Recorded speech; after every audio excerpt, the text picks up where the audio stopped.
പറഞ്ഞതുപോലെ തന്നെ എമ്പുരാൻ വീണ്ടും കാണാൻ പോവുകയാണ് ഫാമിലിയുടെ കൂടെ. അപ്പോൾ ടിക്കറ്റ് നോക്കിയപ്പോൾ ടിക്കറ്റ് കിട്ടിയത് രാത്രി 11:30-ക്കാണ്. പതിവില്ലാത്തതായതുകൊണ്ട് തന്നെ ഒരു കട്ടൻ ചായയൊക്കെ കുടിച്ച് ഉറക്കം ചടപ്പൊക്കെ ഒന്ന് മാറ്റിയിട്ടാണ് ഞങ്ങൾ തിയേറ്ററിലേക്ക് പോയത്. തിയേറ്ററിലേക്ക് പോകുന്ന സമയത്ത് 11:30 ആയതുകൊണ്ട് അധികം ആളുണ്ടാവില്ല എന്നൊക്കെ ഒരു പ്രതീക്ഷ ഉണ്ടായിരുന്നു. അങ്ങനെ പോയത് വടകര തിയേറ്ററിലാണ്. അങ്ങനെ കയറി നോക്കുമ്പോഴാണ് അറിയുന്നത് തിയേറ്റർ ഫുള്ളാണ്. ഒരു സീറ്റ് പോലും അവിടെ വേക്കൻ്റ് ആയിട്ട് ഞാൻ കണ്ടിട്ടില്ല. ഫുൾ, അതായത് താഴത്തെ സീറ്റ് വരെ ഫില്ലാണ്. പടത്തിൻ്റെ തുടക്കം മുതൽ അവസാനം വരെ ഓഡിയൻസ് ഫുൾ സപ്പോർട്ടായിരുന്നു കേട്ടോ. വലിയ ബഹളങ്ങളും കയ്യടികളും ഒക്കെ ആയിരുന്നു എമ്പുരാനെ. അത്രയും ജനങ്ങൾ ഏറ്റെടുത്തൊരു സിനിമയായിട്ട് എനിക്ക് തോന്നി. ഒരുപാട് കോൺട്രവേഴ്സീസ് നടക്കുകയാണ് ഇപ്പോൾ എമ്പുരാനെ കുറിച്ചിട്ട്.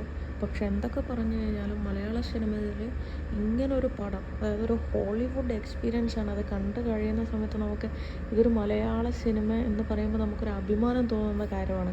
അതെന്ത് തന്നെയായാലും ഡയറക്ടർ പൃഥ്വിരാജിൻ്റെ ഏറ്റവും ബെസ്റ്റാണ്, കരിയറിലെ ഏറ്റവും ബെസ്റ്റ് ഒരു ചിത്രമാണ് നമുക്കിപ്പോൾ കിട്ടിയിരിക്കുന്നത്. അപ്പോൾ എല്ലാവരും ആ തിയേറ്ററിലിരുന്ന് കാണുമ്പോൾ ഉണ്ടാകുന്ന ഫീൽ അറിയണമെങ്കിൽ ഗോ ആൻഡ് വാച്ച്.